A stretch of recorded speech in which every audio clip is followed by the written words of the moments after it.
தமிழ்நாடு வசமாக சிக்கி இருக்கு அப்படின்னு தாங்க நம்ம சொல்லணும். ஏன்னா இந்த கனமழையை பத்தி ரொம்ப நாளா பேசிக்கிட்டு இருந்தோம். சரியான நேரத்துல வந்திருக்கு. கடந்த பிப்ரவரி நாட்கள் முழுவதுமாகவே நம்ம எடுத்து பார்த்தோம் அப்படின்னா, எல்லா நாட்களுமே வெயிலுடைய தாக்கம் மிக மோசமாக பதிவான நாளா தான் இருக்கு. இயல்பிலிருந்து ஏன்னா பொதுவா நமக்கு மே மாதங்கள் அல்லது ஏப்ரல் மாதத்துல தான் அந்த இயல்பிலிருந்து கூடுதல் வெப்பநிலைங்கிறது பதிவாகும்.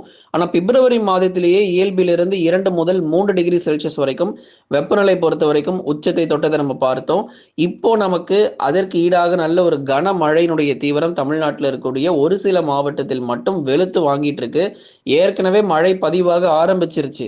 எத்தனை பேருக்கு தெரியும்னு தெரியல. ராமநாதபுரம் மாவட்டத்துல, அதே மாரி இன்னும் சிவகங்கை பகுதிகள்ல நெறைய இடங்கள்ல 7 சென்டிமீட்டர், 3 சென்டிமீட்டர்ன்னு மழை வந்து பெய்ய ஆரம்பிச்சிருச்சு. அதுதான் நம்ம நேற்று மாலை நேரங்கள்ல உங்களுக்கு அறிவிப்புகள்ல கொடுத்திருந்தோம்.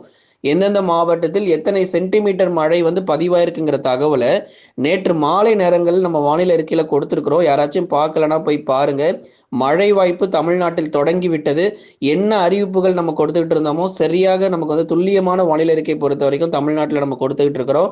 அடுத்து வரக்கூடிய 4 நாட்களுக்குமே நமக்கு மழை பொழிய வாய்ப்பு இருக்கு. எந்தெந்த மாவட்டத்தில் இந்த தீவிரமான மழை வரும், மிக கனமழை எங்கெல்லாம் பதிவாகும் அப்படிங்கிற தகவல மிக தெளிவா நம்ம சொல்றோம். தயவு செய்து கடைசி வரைக்கும் வானிலை அறிக்கை கேளுங்க. இந்த 1 நிமிஷம், 2 நிமிஷம் மட்டும் கேட்டு போனீங்க அப்படின்னா, என்ன நடக்க போகுதுங்கிற தகவலே உங்களுக்கு தெரியாம போயிரும். கடைசி வரைக்கும் வானிலை அறிக்கையை கேட்டு பயன்பெற்றுக் கொள்ளுங்க நண்பர்களே. அடுத்ததாக சப்ஸ்கிரைப் பண்ணாதவங்கலாம் கொஞ்சம் சீக்கிரமா சப்ஸ்கிரைப் பண்ணி வச்சுக்கோங்க. இது ஏதோ மார்ச் 1ஆம் தேதியோ இல்ல 2ஆம் தேதி வரைக்கும் மழை பதிவாகிட்டு ஓய்வு கொடுக்கிறது கிடையாது. அடுத்தடுத்து வரக்கூடிய இந்த கோடை காலங்கள்ல எப்பொழுதெல்லாம் உங்களுக்கு இந்த வெப்பசலன இடிமழை பொறுத்த வரைக்கும் தீவிரமாகுமோ, உங்களுக்கு அப்போல்லாம் உங்களுக்கு அந்த டேட் அனௌன்ஸ்மெண்ட் தேதிகள் அறிவிப்பு அப்படிங்கிறது உங்களுக்கு வந்துகிட்டே இருக்கும். அதுக்காக நீங்க மறக்காம சப்ஸ்கிரைப் பண்ணி வச்சுக்கோங்க. அடுத்தடுத்த தேதிகள் எப்பப்போல்லாம் மழை வரப்போகுதுங்கிற தகவலை முன்கூட்டியே தெரிஞ்சுக்கோங்க. மறக்காம லைக் பண்ணாதவங்கலாம் ஒரு லைக் பட்டனை கிளிக் பண்ணுங்க. தமிழகத்தில் இன்று முதல் படிப்படியாக பல்வேறு பகுதிகளில் கனமழை அதிகரிக்க வாய்ப்பு இருக்கு. ஏற்கனவே நேற்றைய தினங்களிலும் நமக்கு மழை பதிவான நிலையில இன்றைக்கும் நமக்கு பரவலாக பகுதியாக சில இடங்களில் மழை வாய்ப்புகள் அதிகரிக்கும் அப்படிங்கிறதுல எந்த மாற்றமும் இல்லை.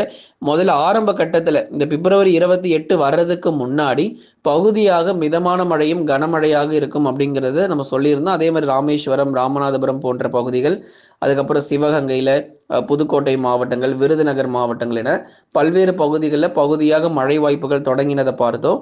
இன்னும் நமக்கு மழை மேலும் அதிகரிக்கும். இது வந்து ஒரு ஆரம்பம் தான். ஆரம்பத்தில் இந்த சாரல் மழை மிதமான மழையாக வந்திருக்கு.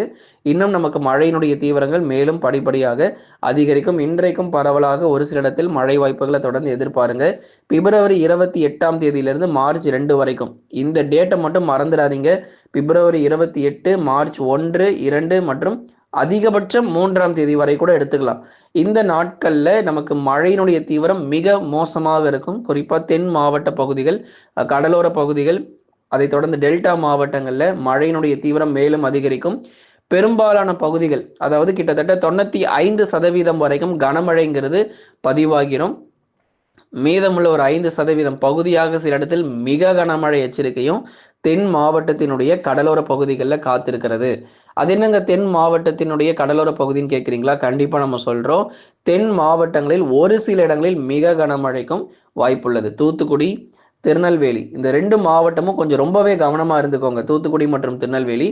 அதுக்கப்புறம் விருதுநகர், தென்காசியில் வந்து பகுதியாக கனமழை, பகுதியாக ஆங்காங்கே விட்டு விட்டு கன முதல் மிக கனமழையும் எதிர்பார்க்க முடியும். ராமநாதபுரத்தில் அதிகபட்சம் கனமழை தான். ஏன்னா ராமநாதபுரத்தில் அது அந்த 5 சென்டிமீட்டர்லேருந்து 10 சென்டிமீட்டருக்குள்ள இந்த அளவில் நமக்கு மழை பொழிவு ராமநாதபுரத்தில் தொடர்ந்து பதிவாக வாய்ப்பு இருக்கு.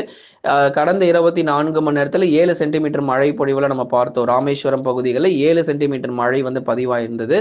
ஆனால் இப்போ அடுத்து வரக்கூடிய நாட்களிலும் இதே போலதான் 5 சென்டிமீட்டர், 8 சென்டிமீட்டர்னு ராமநாதபுரம் மாவட்டத்தில் விட்டு விட்டு பரவலாக கனமழை தொடர்ந்து நீடிக்கக்கூடும்.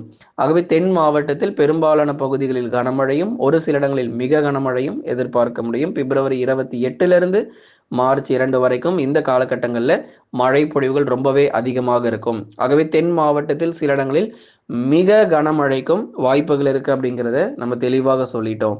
அடுத்ததா பார்க்க போறது டெல்டா மாவட்டங்கள். டெல்டாவில் வந்து எல்லா இடங்களுக்கும் மழை கிடையாதுங்க. அதாவது டெல்டாவில் கிட்டத்தட்ட மயிலாடுதுறை, அரியலூர், பெரம்பலூர், திருச்சி, புதுக்கோட்டை, அதுக்கப்புறம் நாகப்பட்டினம், தஞ்சாவூர், திருவாரூர் போன்ற நிறைய மாவட்டங்கள் இருக்கு டெல்டா. ஆனால் இந்த டெல்டா மாவட்டத்தில் எல்லா இடத்துலையுமே கனமழை வந்துருமானா கண்டிப்பாக கிடையாது. அதில் குறிப்பிட்டு 4 மாவட்டங்கள் எதிர்பார்க்க முடியும். நாகை, தஞ்சை, திருவாரூர் மற்றும் புதுக்கோட்டையில் கனமழையும், மயிலாடுதுறை, அரியலூர், பெரம்பலூர் மற்றும் திருச்சிராப்பள்ளி உள்ளிட்ட மாவட்டங்களில் அநேக இடங்களில் நமக்கு மிதமான மழையும் ஓரிரு இடங்களில் கனமழையுமாக பகுதியாக வந்து பதிவாகக்கூடும். ஆகவே தொடர்ச்சியாக இந்த டெல்டா மாவட்டங்களிலும் அநேக இடங்களில் நமக்கு விட்டு விட்டு நமக்கு மழை பொழிவை அடுத்து வரக்கூடிய இந்த மார்ச் 2 வரைக்கும் பார்க்க முடியும். அதனால் பகல் நேரங்களில் வெயில் வந்தாலும் கவலைப்படாதீங்க, மழை உறுதியாகி இருக்கிறது இப்போ சொன்ன மாவட்டங்கள் எல்லாம். அதே சமயங்களில் இந்த காரைக்கால் பகுதிகளிலும் பரவலாக மிதமான மழையானது உறுதியாக இருக்கும். தொடர்ந்து வட தமிழக கடலோர மாவட்டங்களில் என்னங்க ஆச்சு அப்படின்னு சொல்லி நிறைய பேர் கேட்டிருந்தீங்க. ஏன்னா சென்னையிலேருந்து கடலூர் வரைக்கும் இருக்கக்கூடிய நிறைய மாவட்டங்கள் இருக்குது. சென்னையிலேருந்து கடலூர் வரைக்கும் அங்கெல்லாம் நமக்கு மழை பொழிவு வந்து இருக்காதா அப்படின்னு சில பேர் கேட்டிருந்தீங்க. சென்னை, திருவள்ளூர், காஞ்சிபுரம், செங்கல்பட்டு, விழுப்புரம், கடலூர், புதுச்சேரி மற்றும் காரைக்கால், கள்ளக்குறிச்சியில் பிப்ரவரி 28, மார்ச் 1, 2 ஆகிய தேதிகளில் மிதமான மழை அல்லது ஒரு லேசான மழை தான், ரொம்ப அதிக மழை கிடையாது, ஒரு லேசான மழை மற்றும் மிதமான மழையாக இந்த வட தமிழக கடலோர மாவட்டத்தில் பதிவாக போகிறது. அதுக்கப்புறம் உள் மாவட்டங்கள் ரொம்பவே ஒரு கஷ்டமான ஒரு சூழ்நிலை தான். ஏன்னா மழை வாய்ப்பு ரொம்பவே குறைவு. வேலூர், திருப்பத்தூர், ராணிப்பேட்டை, திருவண்ணாமலை, சேலம், நாமக்கல், கரூர், திருப்பூர், ஈரோடு, கிருஷ்ணகிரி மற்றும் தருமபுரியில் அநேக இடங்களில் வானம் ஓரளவு மேகமூட்டமும், அநேக இடங்களில் நமக்கு மழை வாய்ப்புகள் ரொம்பவே குறைவாகவும் இந்த உள் மாவட்டத்தில் இருக்கிறது. சரி, இங்கெல்லாம் நமக்கு எப்போங்க மழை ரொம்ப தீவிரமாக இருக்கும் அப்படின்னா தென்மேற்கு பருவமழைன்னு ஒன்று இருக்குங்க. இந்த தென்மேற்கு பருவமழை வந்ததுக்கு அப்புறமா தான் இந்த பகுதிகளில் கனமழை தீவிரம் அதிகரிக்கும். எல்லாருமே இப்போ கொடுக்குற மழை அறிவிப்பை பார்த்துட்டு எங்க தென்மேற்கு பருவமழை தொடங்கிருச்சோன்னு நிறைய பேர் கேட்க ஆரம்பிச்சிட்டாங்க. தென்மேற்கு பருவமழைலாம் இன்னும் நமக்கு தொடங்கலை, அதுக்கு இன்னும் நாட்கள் இருக்கு, இன்னும் நாட்கள் அதிகமாகவே இருக்கு. அதனால் கொஞ்சம் பொறுமையா இருங்க. தென்மேற்கு பருவமழை தொடங்கிருச்சுன்னா இந்த மேற்கு தொடர்ச்சியில் இருக்கக்கூடிய நீலகிரி, கோயம்புத்தூரும், அதே மாதிரி உள் மாவட்டத்தில் இருக்கக்கூடிய கிருஷ்ணகிரி, தருமபுரி, சேலம் போன்ற பகுதிகள்லாம் அதிக மழை வாய்ப்புகள் இந்த வருஷம் காத்திருக்கு. நமக்கு மழை வரலன்னு சொல்லி நீங்க கவலைப்படாதீங்க. உள் மாவட்டத்தில் இருக்கிறவங்களுக்கு தென்மேற்கு பருவமழையில உங்களுக்கு கூடுதல் மழை வாய்ப்புகள் அதிகமாகவே இருக்கு. ஏன்னா கடைசியா பார்த்த மழை பெங்கல் புயல்ல பார்த்ததோட சரிங்க, அதுக்கப்புறம் மழையும் காணோம் ஒன்னுத்தையும் காணோம்னு சொல்லி உள் மாவட்டத்திலேருந்து சொல்லியிருந்தீங்க. உங்களுக்கு நம்ம தேதிகள் அறிவிப்புகள் வரும் நாட்களில் சொல்றோம். தினந்தோறும் வானிலை அறிக்கையை கேட்டு நீங்க பயன்பெற்றுக் கொள்ளுங்க. ஒருவேளை கடலோர மாவட்டங்கள் வட தமிழக கடலோரத்திலேயோ இல்லை உள் மாவட்டத்திலேயோ கனமழை, மிக கனமழை வாய்ப்பு இருந்தால் தேதிகள் பின்னர் உங்களுக்கு அறிவிக்கப்படும். தொடர்ச்சியாக இந்த மழை பொழிவுகள் தென் மாவட்டங்களுக்கும் டெல்டா மாவட்டங்களுக்கும் மிக தீவிரமாக இருக்கு அப்படிங்கிறதுனால ஒவ்வொரு நாளும் இந்த எச்சரிக்கையை நம்ம தொடர்ந்து கொடுத்துக்கிட்டே இருக்கிறோம். தென்மேற்கு பருவமழையில் கூடுதல் மழை வாய்ப்புகள் அதிகமாகவே இருக்கு. மகாராஷ்டிரா, கர்நாடகா மற்றும் கேரளா பகுதிகள், அதை தொடர்ந்து ஆந்திர மாநிலங்களிலும் இந்த வருஷம் தென்மேற்கு பருவமழை மிகச் சிறப்பாக இருக்கு. வட மாநிலங்களிலும் பல்வேறு பகுதிகளில் தென்மேற்கு பருவமழை புரட்டி போடும். ஆனால் அதுக்கு ஒன்னே ஒன்று தான், அது வரதுக்கு முன்னாடி, பருவமழை தொடங்குறதுக்கு முன்னாடி வெப்ப அலை பொறுத்த வரைக்கும் நம்ம இந்தியா முழுவதுமாக பல்வேறு மாநிலங்களில் வீசுவதற்கான வாய்ப்பு இருக்குது. தமிழ்நாடு மட்டும்தான் நமக்கு வெயில் அதிகமாக இருக்குன்னு நிறைய பேர் நினைக்கிறீங்க.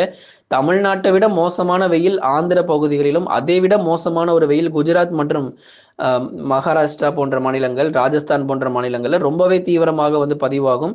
அதனால தொடர்ச்சியாக நம்ம தமிழ்நாட்டில் இருக்கக்கூடிய வெயில் எவ்வளவோ பரவாயில்ல மற்ற மாநிலங்களை ஒப்பிடும்போது. தொடர்ந்து உங்களுக்கு மழை பொழிவுகளும் அடிக்கடி வரும். தமிழ்நாட்டில் வந்து வெயில் மட்டுமே இருக்க போறது இல்லை, அடிக்கடி வெப்பசலன மழையும் நம்ம நிறைய பார்க்க போறோங்கிறதுனால ஓரளவுக்கு இந்த வரக்கூடிய கோடை காலங்களையும் சமாளிக்க முடியும். ஒரு சில மாவட்டத்தில் இனி வரும் நாட்களில் பகல் நேர வெப்பநிலையும் கணிசமாக அதிகரிக்கும். இப்போ நமக்கு வந்து சராசரியாக 33லேருந்து 35 வரைக்கும் நமக்கு வந்து பதிவாயிட்டு இருக்கு. இந்த மழையெல்லாம் பதிவாகி ஓய்வு கொடுத்ததுக்கு அப்புறம் 36 அல்லது 37 வரைக்கும் நமக்கு டெம்பரேச்சர், அதாவது வெப்பநிலைன்னு போகிறதுக்கான வாய்ப்புகளும் எதிர்பார்க்கலாம். ஆகவே நண்பர்களை நீங்க மறக்காம லைக் பண்ணுங்க, சப்ஸ்கிரைப் பண்ணி தொடர்ந்து சப்போர்ட் பண்ணுங்க. ஒவ்வொரு நாளுமே நீங்க துல்லியமான வானிலை அறிக்கையை கேட்டு பயன்பெற்றுக் கொள்ளுங்க.